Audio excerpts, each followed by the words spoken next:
Now, let us discuss harassment in the workplace. Harassment in the workplace is defined as any unwelcome verbal or physical conduct or actions based on the protected classifications we discussed in the workplace discrimination section. These are actions or conduct that creates a hostile or offensive work environment.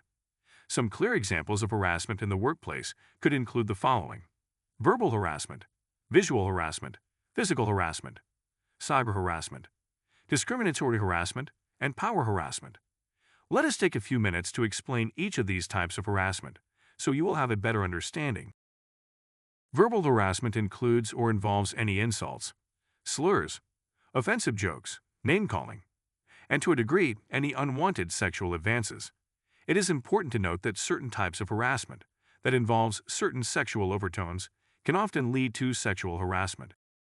Visual harassment includes displaying offensive images or materials, such as pornography, inappropriate photos, or racist cartoons.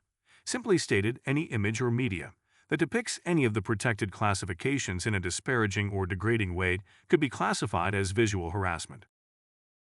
Physical harassment involves any unwanted touching, hugging, patting, or physical assault involving another coworker, contractor, or anyone in a workspace. This could include customers or visitors attending an organizational event.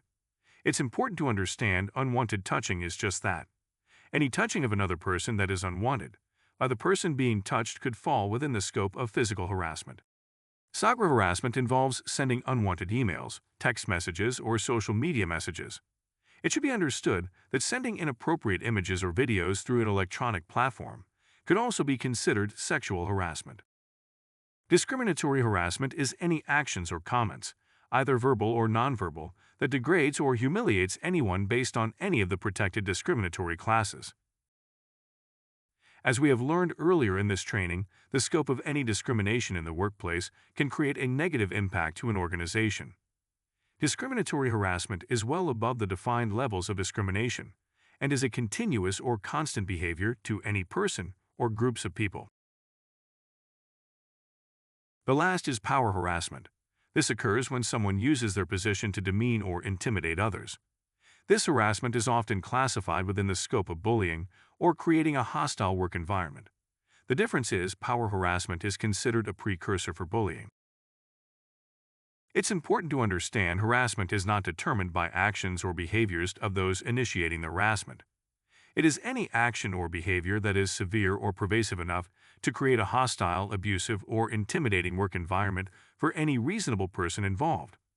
Additionally, harassment must affect an individual's employment or create an adverse employment decision, and is often not an isolated incident, more than it is a pattern of behavior, according to the Equal Employment Opportunity Commission, or EEOC. As with discrimination in the workplace, any harassment that is allowed or ignored can lead to the following: an emotional and psychological toll, such as stress, anxiety, depression, and decreased job satisfaction. An impact on productivity. Individuals dealing with harassment can have a difficult time concentrating and reduction in performance. Last could be legal ramifications, such as lawsuits and financial penalties for the employer, not to mention reputational damage. Now, let us take a few minutes to discuss sexual harassment in the workplace. Like harassment, sexual harassment is any conduct that affects an individual's employment, unreasonably interferes with an employee's work performance, or creates an intimidating, hostile, or offensive work environment. The difference between harassment and sexual harassment is the element that the behavior involves a sexual nature. Unwelcome sexual advances, unwanted physical contact, requests for favors, and other verbal, written, or electronic communication that is sexual. Sexual harassment is classified into 4 different types: verbal, nonverbal, physical, and quid pro quo. We will discuss each of these in detail. Verbal sexual harassment includes saying anything of a sexual nature to someone who is an unwilling recipient. If someone says something that is either explicitly sexual or sexually suggestive, and if what they say makes a person feel uncomfortable, this type of verbal interaction could be perceived as verbal sexual harassment. Examples of verbal sexual harassment include requesting sexual favors, expressing a desire for sexual contact or conduct, using sexually explicit language, telling sexual jokes, comments about a person's appearance in an inappropriate or sexual way, speaking in a sexual tone, and using sexually suggested nicknames or terms of endearment.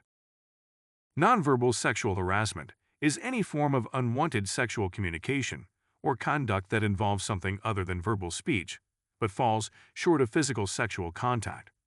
This could include sending emails and text messages that are sexually explicit or otherwise sexual in nature, as well as acts such as exposing oneself, blocking a hallway or doorway so the other person must come into contact with you to leave, blowing kisses, making suggestive whistles or sounds, or winking, showing sexually explicit videos, and following or stalking someone at work. Physical sexual harassment is any unwanted physical contact.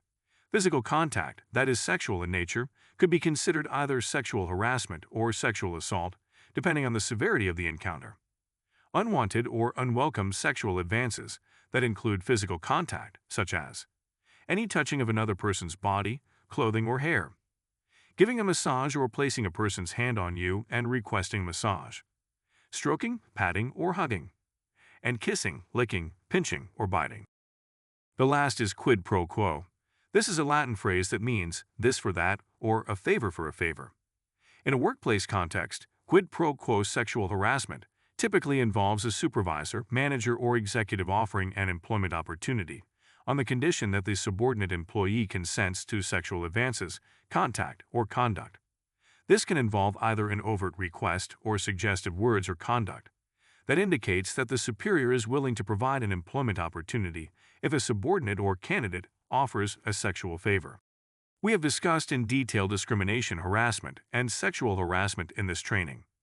Each of these prevents a professional and healthy workplace culture.